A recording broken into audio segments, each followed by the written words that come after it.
인사하시면서 좀 이상하지 않았습니까? 예루살렘 교회 성도도 될 수 있는데 안디옥 교회 성도가 되자고 하는 것은 오늘 우리가 읽었던 본문의 내용의 흐름에 따라서 저희가 안디옥 교회 성도가 됩시다 하고 이렇게 말씀을 드렸습니다. 어떤 분들은 예루살렘 교회가 좋으니까 예루살렘 교회가 됩시다 하고 주장할 수 있겠지만은 그렇다고 해서 예루살렘 교회가 뭐 나쁜 교회라거나 또한 뭐 하나님께서 별로 이렇게 중요하게 생각하지 않는 교회라 그런 말씀은 아니고 안디옥 교회나 또한 예루살렘 교회도 다 하나님께서 귀하게 사용하셨던 그런 교회인 것 같습니다. 혹시라도 예루살렘 교회가 되기를 원하십니까? 아니면 안디옥 교회가 되기를 원하십니까? 이렇게 물으시면 어떤 교회가 되기를 원하십니까? 그것은 이제 주보에 나왔으니까 우리가 이야기를 그렇게 해야 되겠지만 어떤 분들은 이렇게 말합니다. 치킨 반 프라이드 반 해가지고 반반 이렇게 이야기합니다. 예루살렘 교회도 반틈하고 그 다음에 안디옥 교회도 반틈해서 예루살렘 교회의 장점만 살리고 안디옥 교회의 장점만 살리자고 하시는 그런 분들도 이렇게 있는 것 같습니다. 어찌 보면 그게 정답일 수도 있겠지만은 각 교회가 가진 그런 상황이나 처지나 입장이 다르기 때문에 어찌 보면 우리가 선택해야 되고 결정해야 될 그런 교회의 모습이 아닌가 이렇게 생각해 보게 됩니다. 선교회 차원에서 보게 되면 안디옥 교회가 굉장히 장점이 있고 또 훌륭한 그런 교회인 것 같습니다. 안디옥 교회는 예수님께서 말씀하신 그 땅끝까지 이르러 이렇게 복음의 증인이다라고 했던 그 말씀을 이렇게 실천하고 또한 옮겼던 그런 교회가 바로 안디옥 교회였었습니다. 안디옥 교회는 바로 안디옥 교회 스스로가 그런 선교의 사명을 감당하기 힘들었기 때문에 바울이라는 그런 걸출한 인물을 모셨고 또한 그 안디옥 바울 사도를 통해서 잘 가르침을 받고 나중에는 선교사로 이렇게 파송했던 그런 교회가 안디옥 교회인 것을 우리가 기억하게 됩니다. 예루살렘 교회는 나눔과 구제를 열심히 했던 차원에서 우리가 본받아야 될 만한 그런 교회입니다. 선교를 열심히 한다고 해서 교회 내부적으로 나눔과 구제를 게을리해서도 안 될 것입니다. 그런 차원에서 보게 되면 예루살렘 교회는 나눔과 섬김의 그런 모범을 보였던 그런 교회가 아닌가 이렇게 생각해 보게 됩니다. 이렇게 보게 되면 우리가 반반의 그런 법칙이 적용해도 그렇게 틀린 것만은 아닌 것 같습니다. 예루살렘 교회처럼 나눔과 섬김도 열심히 해야 되고 안디옥 교회처럼 대외적으로 또한 교회 밖으로도 또한 세계 선교를 향해서도 열심히 우리가 선교를 해야 되지 않을까 이렇게 생각해 보게 됩니다. 오늘 본문의 내용의 흐름은 우리가 잘 알고 있는 대로 사도행전 1장 8절의 근거에서 선교의 사명이 이어지는 걸 이렇게 보게 됩니다. 사도행전 1장 8절에 이렇게 말씀하고 있습니다. 오직 성령이 너희에게 임하시면 너희가 권능을 받고 예루살렘과 온 유대와 사마리아와 땅끝까지 이르러 내 증인이 되리라. 이 말씀을 중심으로 복음 전파와 선교 사역이 활발하게 이루어지는 걸 이렇게 보게 됩니다. 그런 선교의 사명과 복음 전파가 1장에서부터 12장까지는 유대 지역을 중심으로 또한 유대인을 중심으로 또한 예루살렘 교회를 중심으로 이렇게 이루어지게 됩니다. 그러한 내용이 바로 1장에서 12장까지 우리가 이어지는 걸 보게 됩니다. 12장 뒷부분에 보게 되면 약간 이방인 선교가 나오긴 하지만 대부분의 어떤 선교의 중심이 예루살렘과 유대를 중심으로 이루어졌던 걸 보게 됩니다. 13장부터는 예루살렘을 중심으로 한 유대인을 향한 그런 선교가 아니라 선교의 방향이 바뀌는 걸 보게 됩니다. 어디로 바뀌게 되겠습니까? 이방인을 중심으로 그 선교의 방향이 바뀌어가는 걸 보게 됩니다. 이방인 선교의 중심되는 그 역할, 센터의 역할을 안디옥 교회가 감당하는 걸 이렇게 보게 됩니다. 안디옥 교회는 안디옥 교회 스스로가 그 사명을 감당하기 힘들기 때문에 바울 사도를 불러 모셨고 그 바울 사도를 중심으로 이방인 선교가 이렇게 활발히 이루어졌던 걸 우리가 보게 됩니다. 이러한 그 사도행전에 나타난 선교의 흐름을 볼 때 예루살렘 교회와 안디옥 교회의 차이점이 무엇인가 우리가 좀 살펴볼 필요가 있는 것 같습니다. 먼저 우리가 생각할 수 있는 것이 선교의 출발점에서부터 좀 차이가 있는 것 같습니다. 예루살렘 교회는 선교를 하긴 했는데 어떻게 해서 하게 됐습니까? 예루살렘 교회에 환난과 핍박이 임하게 되자 그들이 선교를 하게 됩니다. 그것도 선교를 폭넓게 선교를 한 것이 아니라 유대와 사마리아까지만 하고 끝나버리는 그런 모습을 보게 됩니다. 예루살렘 교회는 선교의 출발점이 안디옥 교회와 너무나 달랐던 걸 이렇게 보게 됩니다. 안디옥 교회의 선교의 출발점은 자발적이고 능동적으로 그들이 선교의 사명을 감당했지만 예루살렘 교회는 외부의 핍박과 환란이 있었기 때문에 그들이 선교의 사명을 감당하려고 했던 그런 모습을 우리가 보게 됩니다. 혹이라도 우리들도 하나님의 일을 감당하는데 외부의 핍박과 환란이 있어야만이 그때야 겨우 움직이려고 하고 또 하나님의 뜻을 찾으려고 하는 그런 예루살렘의 교회를 우리가 답습해서는 안 될 것 같습니다. 어찌 되었든지 간에 안디옥 교회처럼 선교의 사명을 감당하는 데 있어서 능동적으로 또한 자발적으로 하나님의 일을 감당하는 것이 선교에 있어서도 좋은 열매를 맺는 그러한 모습이 아닌가 생각해 보게 됩니다. 예루살렘 교회는 바로 스데반 집사의 죽음을 계기로 그들이 예루살렘 교회에 많은 핍박과 환란이 임하게 되자 그들은 예루살렘 교회 성도들이 원해서 그렇게 선교를 한 것이 아니라 핍박을 피해서 옮겨가다 보니까 그곳에서 선교의 사명을 감당했던 그런 모습을 우리가 보게 됩니다. 두 번째로 우리가 좀 생각할 수 있는 것은 예루살렘 교회가 굉장히 폐쇄적이고 그들만의 집단을 이루고 있었던 그 모습에서 우리가 생각할 수 있습니다. 예루살렘 교회에 비해 안디옥 교회는 굉장히 개방적이고 또 세계를 향해서 문이 열려 있었던 그러한 모습을 우리가 보게 됩니다. 이 두 가지 모습만 보더라도 폐쇄적인지 아니면 개방적인지 이러한 모습을 통해서 하나님의 선교를 감당하는데 그 교회의 역량이 달려 있는 것 같습니다. 예루살렘 교회는 굉장히 폐쇄적이고 그들이 예루살렘의 자손이라는 그 이유만으로 혈통을 중시하고 우리는 율법을 맡은 자라는 그 이유 때문에 굉장히 자부심이 있었지만은 그들이 말씀을 가지고 밖으로 나가지 않고 그들만의 세계를 구축하고 있었던 그런 굉장히 폐쇄적인 그런 집단이었던 것을 우리가 보게 됩니다. 이런 모습과는 대조적으로 사도행전 1장 8절에 나온 말씀대로 안디옥 교회는 땅 끝까지 복음을 증거할 만한 그러한 교회 체제와 또한 그 안디옥 교회 성도들의 모습을 갖춰가게 됩니다. 그들의 모습이 다른 것이 아니라 굉장히 개방적이고 또한 세계 선교를 위해서 문이 활짝 열려 있었던 그런 모습을 보게 됩니다. 그런 모습이 무엇이겠습니까? 안디옥 교회의 그 지역의 자체가 많은 사람들이 인구가 유입되고 또한 이방의 사람들이 들어오기도 하고 나갔던 그런 지역적인 특징을 우리가 알 수 있게 됩니다. 안디옥 교회는 많은 이방인들이 옮겨 들어오기도 하고 또 나가면서 그들이 안디옥 교회를 중심으로 복음에 대한 그런 전진 기지를 만들어낼 수 있었던 걸 보게 됩니다. 이러한 안디옥 교회의 어떤 특성상 우리가 선교의 사명을 잘 감당하려면 우리의 마음과 또한 교회의 체제가 개방적이고 또한 세계를 향해서 열려 있어야만이 바로 더 교회가 부흥하고 또 교회가 성장할 수 있다는 그런 모습을 안디옥 교회의 모습을 통해서 우리가 살펴볼 수 있는 것 같습니다. 이 모습을 통해서 혹여라도 우리 교회의 모습은 어떤가 우리가 좀 생각해 보는 것도 유익할 것 같습니다. 혹여라도 우리의 교회가 문턱이 높지는 않은지 아니면 처음 온 신자들이 우리 교회에 와가지고 정착하기에 포근하고 또한 사람들이 나를 참 형제처럼 따뜻하게 맞이하고 있는지 아니면 내가 신앙생활 할 때 내 신앙의 고민을 잘 들어주고 있는지 아니면 내가 이 교회에 왔는지 왠지 낯설고 이방인처럼 느껴지고 있지는 않은지 생각해 볼 필요가 있는 것 같습니다. 예루살렘 교회는 그들만의 세계를 구축하고 있었기 때문에 이방인들이 올지라도 그들이 그곳에 적응하기 힘들어 했었고 또 이방인들이 온다 할지라도 그들 안에서 히브리파 유대인과 또한 헬라파 유대인들 사이에 갈등이 있었던 그런 모습을 우리가 보게 됩니다. 혹이라도 우리 안에서 안디옥 교회처럼 그렇게 개방적이고 세계를 향한 선교를 하려면 우리의 모습이 또한 우리의 신앙과 우리의 생각이 선교의 자세가 항상 열려있는 그런 자세가 되어야 되지 않을까 그렇게 생각해 보게 됩니다. 그러려면 많은 사람들이 이곳에 들어올 수 있어야 되고 때로는 선교를 향해서 또한 다른 곳으로 나간다 할지라도 우리가 그 자리를 메꿀 수 있고 그 빈자리를 채우기 위해서 우리 스스로가 자생력을 길러가는 그런 교회가 되어야 되지 않을까 그렇게 생각해 보게 됩니다.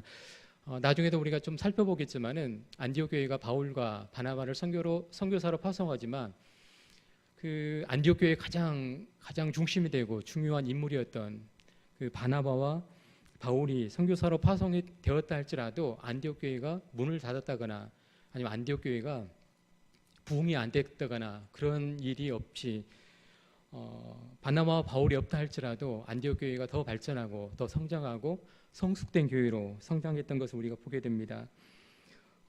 한 가지 더 우리가 생각할 수 있는 것은 예루살렘 교회가 파벌로 인해서 갈등이 심했던 것에 반해서 안디옥 교회는 굉장히 평안하고 그들이 하나가 되었던 교회의 모습을 보게 됩니다. 예루살렘 교회는 조금 전에 말씀드린 것처럼 히브리파 유대인과 헬라파 유대인들 사이에서 많은 갈등과 또한 분쟁과 다툼이 있었던 걸 보게 됩니다. 내부적으로 이런 다툼이 있다 보니까 밖으로 향한 그런 선교를 할 만한 여력이 없었고 또한 노력할 만한 그런 마인드가 없었던 그런 예루살렘 교회의 모습을 보게 됩니다. 안디옥 교회가 그렇게 선교할 수 있었던 그 근본적인 힘은 다른 것이 아니라 내부적인 결속과 믿음으로 하나가 되었던 그런 이후에 있었던 것을 우리가 찾게 됩니다. 아무쪼록 우리 들고 보는 샤론 교회도 우리 교회가 우리 안에만 머물러 있는 교회가 되지 않고 세계를 향해서 또한 이 지역 주민을 위해서 선교의 사명을 감당하려면 우리 모든 성도님들이 하나가 되고 말씀으로 우리가 무장되어야만이 바로 안디옥 교회와 같은 그런 교회가 되지 않을까 이렇게 생각해 보게 됩니다. 그러면 구체적으로 안디옥 교회가 어떤 교회였는가 한번 좀 우리 보도록 하겠습니다.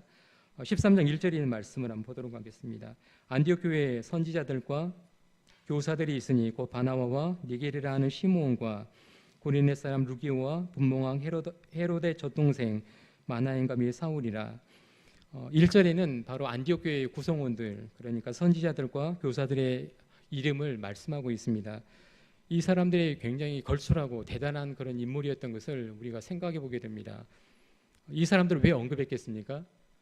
바로 바울이나 바나바보다 더 중요한 그런 인물인 것을 우리가 보게 됩니다. 이들이 안디옥 교회를 이끌어갈 수 있었고 안디옥 교회를 교회다운 교회로 건강한 교회를 세우는데 중추적인 역할을 감당했던 게 사람이라는 것입니다. 또한 1절에 나타난 이 사람들의 이름을 보게 되면은 분봉왕 헤로데 젖동생 마나엔과 미 사울이라 이 사람이 나옵니다. 이 사람이 누구겠습니까?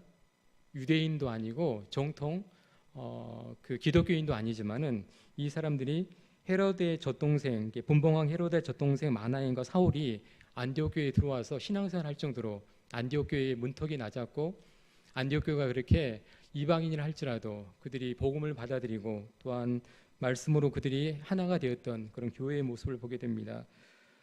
헤롯 왕이 어떤 사람인지 우리는 잘 알고 있지 않습니까? 그 헤롯 왕의 통치와 헤롯 왕이 유대인들에게 행했던 그 많은 악행을 생각하게 된다면 이 분봉왕 헤롯의 젖동생 마나엔과 사울이 안디옥 교회에 적응하기는 많이 힘들었을 것입니다. 그럼에도 불구하고 이 안디옥 교회는 이들을 받아들이고 이들이 교회의 중추적인 역할을 감당할 수 있도록 길을 열어주었던 그런 모습을 우리가 보게 됩니다. 13장 1절에 나타난 이 말씀을 볼 때마다 바로 이방인 선교의 중심이 된 안디옥 교회를 보게 되면은 바로 그들의 구성원들이 다양하고 신분이 다양하고 또한 사회적인 그런 계급이나 또한 신분들이 다양했던 그런 모습을 보게 됩니다. 이게 바로 교회의 모습이 아닌가 생각해 보게 됩니다. 특정한 신분만이, 특정한 계급만이, 또한 우리가 원하는 그런 사람들만이 교회의 구성원이 아니라 신분이 낮은 사람이나 또한 가난한 사람이나 다양한 사람들이 모여서 교회라는 그런 그 울타리를 형성해 갔던 것이 바로 안디옥 교회의 모습이 아닌가 이렇게 생각해 보게 됩니다.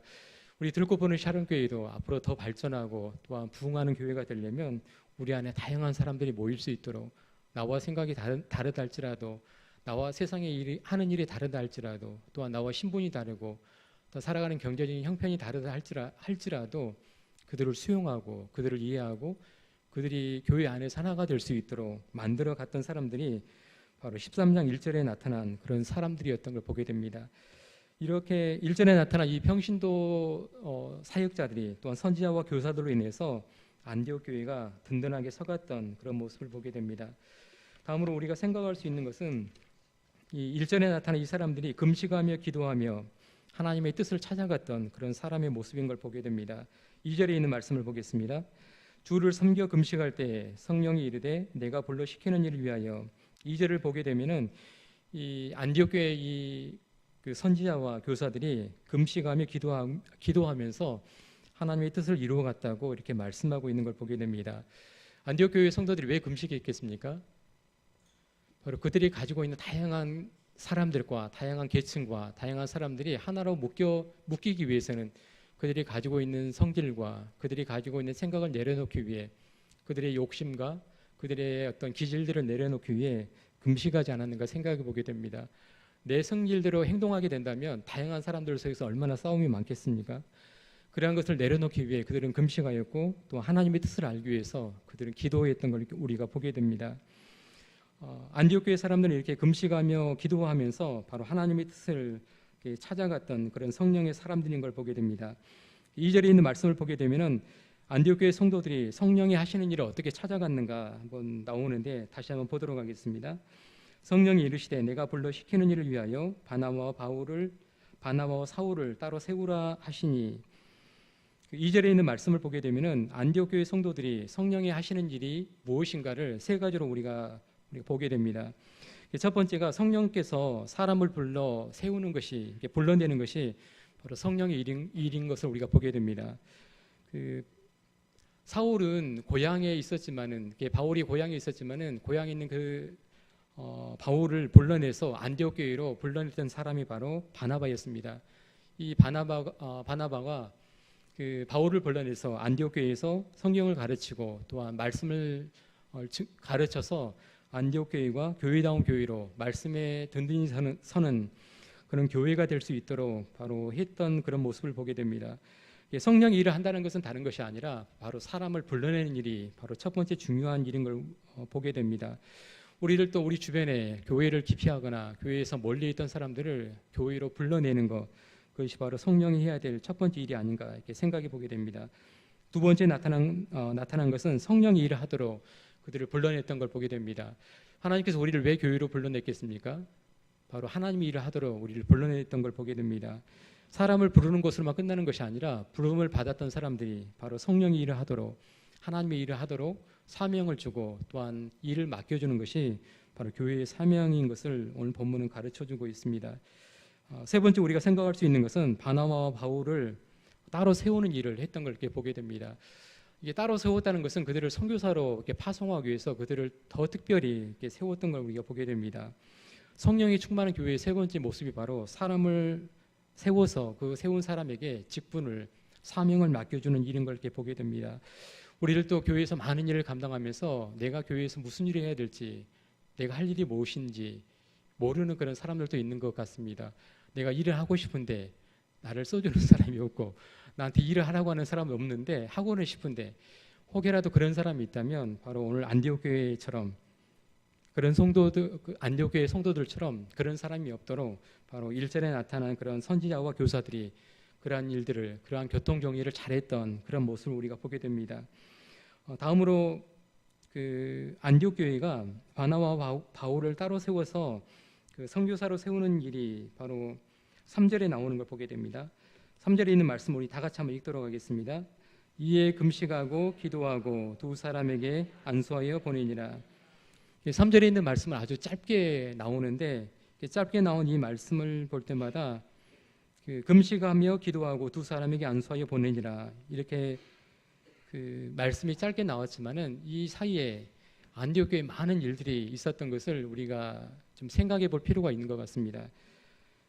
안디옥 교회 사람들이 바나바와 바울이 어떤 인물이었겠습니까? 안디옥 교회에 바나바와 바울이 없으면 교회가 휘청할 정도로 교회가 어려울 정도로 굉장히 중요한 사람이었습니다. 바울은 하나님의 말씀을 가르치고 또한 성경을 가르치고 설교를 했던 그런 굉장히 중요한 안디옥 교회에 없어서는 안 될 그런 중요한 인물이었고 바나바는 어떤 사람이었습니까? 위로하는 사람이었습니다. 안디옥 교회에 다양한 사람들이 있었는데 거기에 때로는 충돌하고 상처받고 또 외로워하는 사람들이 있었을 때 바나바와 그들을 위로하고 그들을 격려해서 하나님의 사람으로 세웠던 그런 사람이 바로 바나바였던 걸 보게 됩니다. 그런데 이 바나바와 바울을 선교사로 다른 지역으로 파송한다고 하는데 그게 쉬운 일이겠습니까? 만약에 이기적인 교회라면은 그들만이 안디옥 교회만이 잘 되기를 바라는 그런 교회였다면 파송하지 않고 그냥 교회에 머물라고 종용하지 않았을까 그렇게 생각해 보게 됩니다.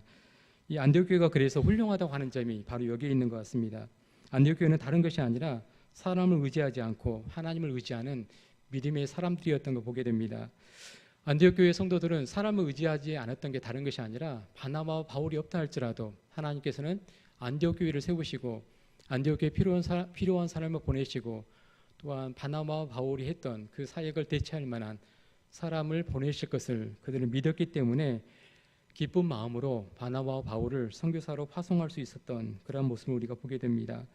우리들도 우리가 교회에서 많은 신앙생활하면서 사람을 의지하는지 하나님을 믿고 의지하는지 우리가 생각해 볼 필요가 있는 것 같습니다. 저 사람이 없으면 교회가 안 되는데 라고 하는 건 좋은데 그걸 계속해서 의지하다 보면 어떻게 되겠습니까? 하나님을 의지하지 않고 사람을 의지하게 됩니다. 그러나 안디옥 교회는 그런 바나바와 바울이라는 사람을 의지하지 않고 그 두 사람을 있게 하신 하나님을 의지하고 하나님을 믿었던 그런 사람이었던 믿음의 그런 교회였던 걸 우리가 보게 됩니다. 두 번째로 우리가 생각할 수 있는 것은 안디옥 교회가 훌륭한 교회였을 뿐만 아니라 바나바와 바울이 위대한 것을 우리가 생각해 볼 수 있습니다. 무엇 때문에 바나바와 바울이 위대하겠습니까? 바나바와 바울이 안디옥 교회에 그대로 있었다면 많은 특권과 혜택을 누릴 수가 있었습니다. 안디옥 교회가 이 두 사람 얼마나 요구했겠습니까?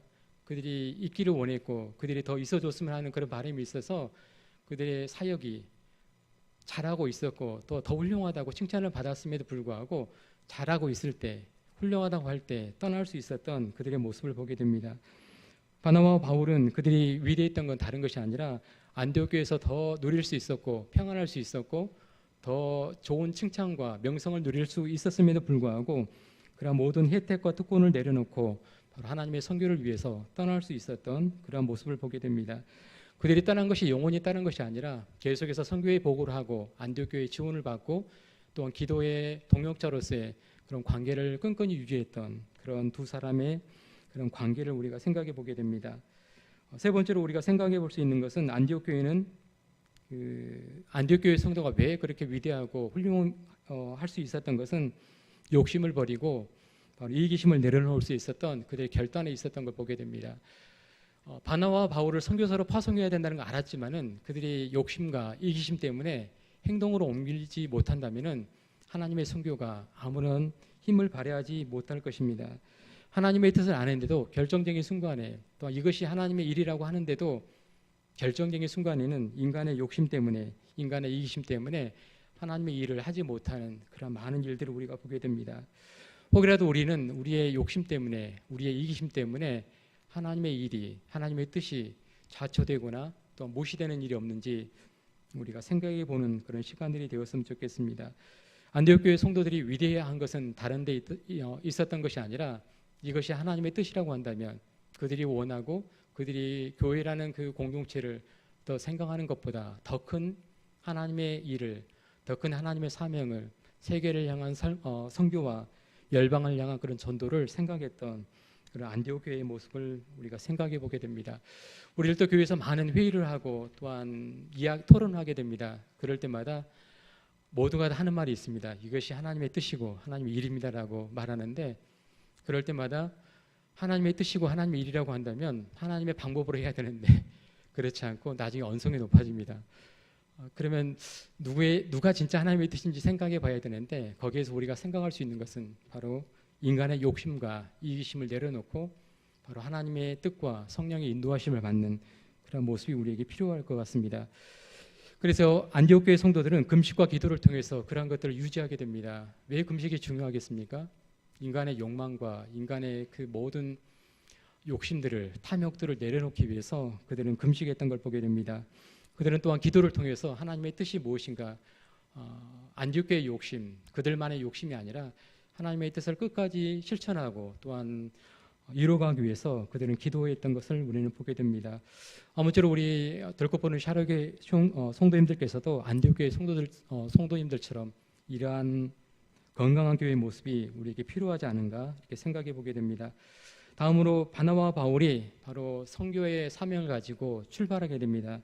그 출발하는 모습이 4절에 나오는데 4절에 있는 말씀을 다 같이 한번 읽도록 하겠습니다.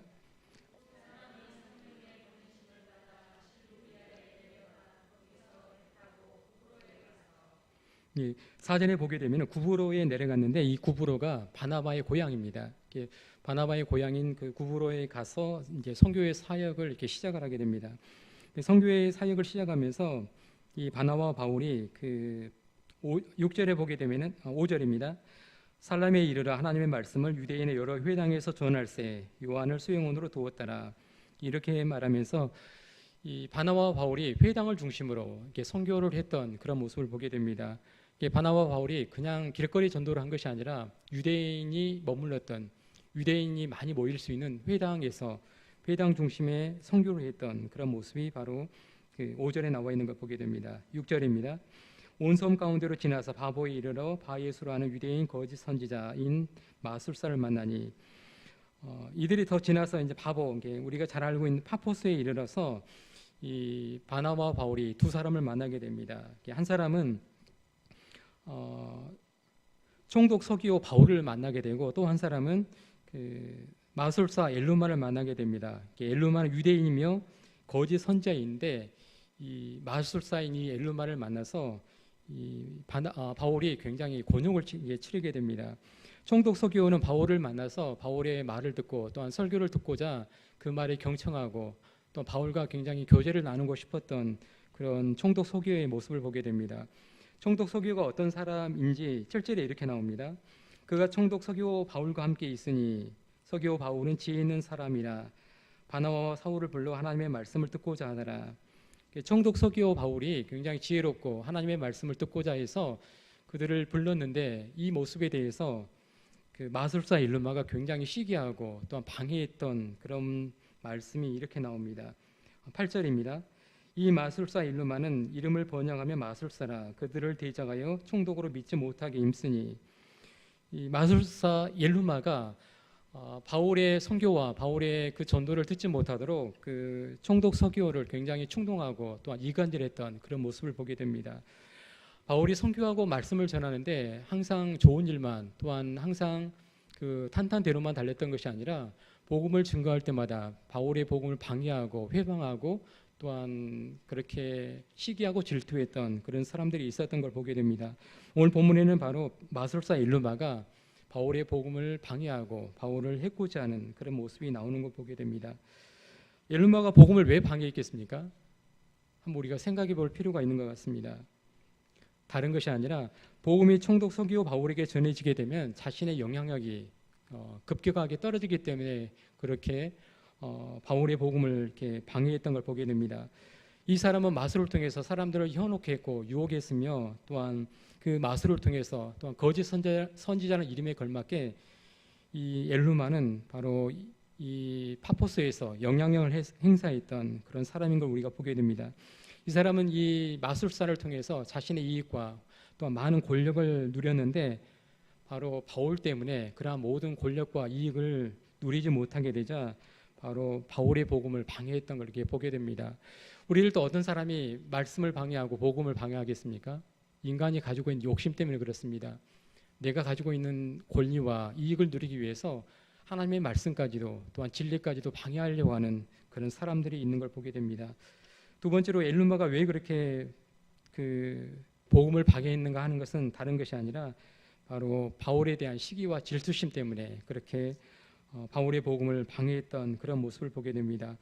이 엘루마의 모습을 보면서 우리는 바로 사람이 가지고 있는 시기와 질투가 얼마나 무서운가를 우리가 짐작해 보게 됩니다.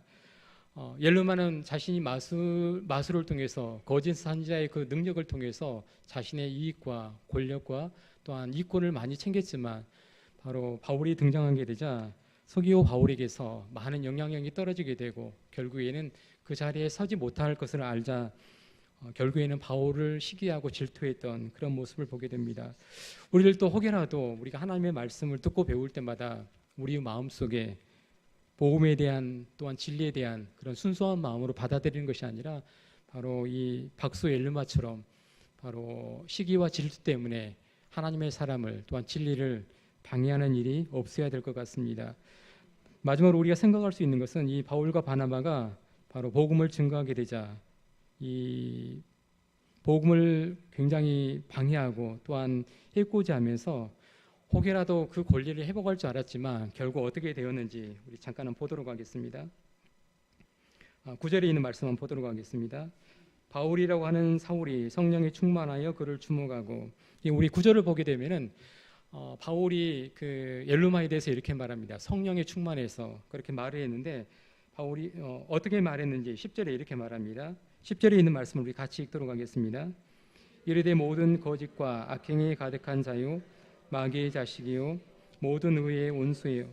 주의 바른 길을 굽게 하기를 그치지 아니하겠느냐.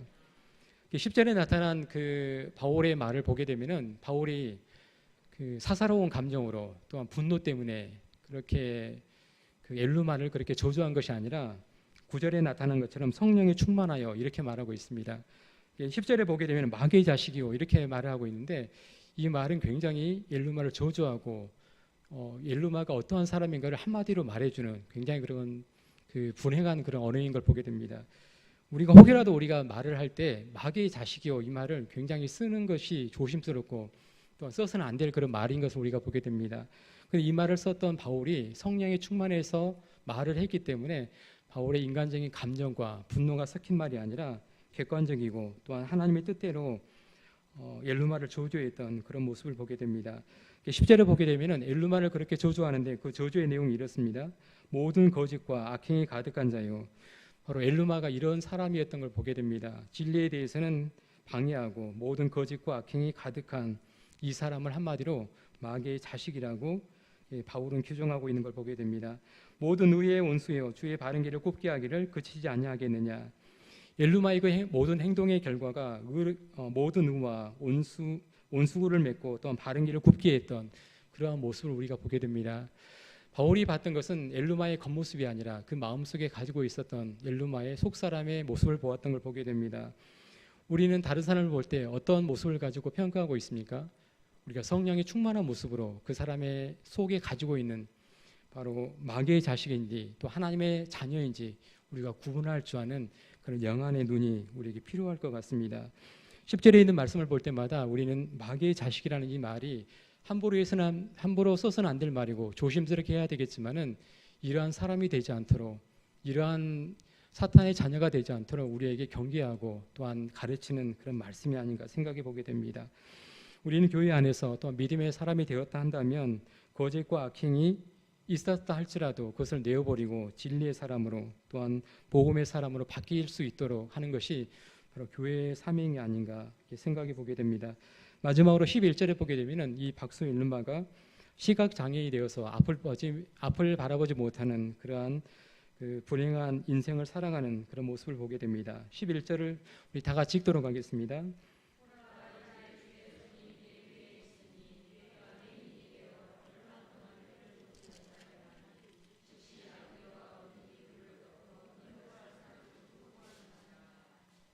바로 11절에 있는 말씀을 보게 되면은 엘루마가 결국 앞을 바라보지 못하는 그런 시각 장애인이 되어서 굉장히 많은 고생을 하는 그런 모습을 보게 됩니다. 바로 하나님의 능력은 말로만 그치는 것이 아니라 바울 사도를 통해서 그런 하나님의 능력이 심판의 능력이 나타나는 걸 보게 됩니다.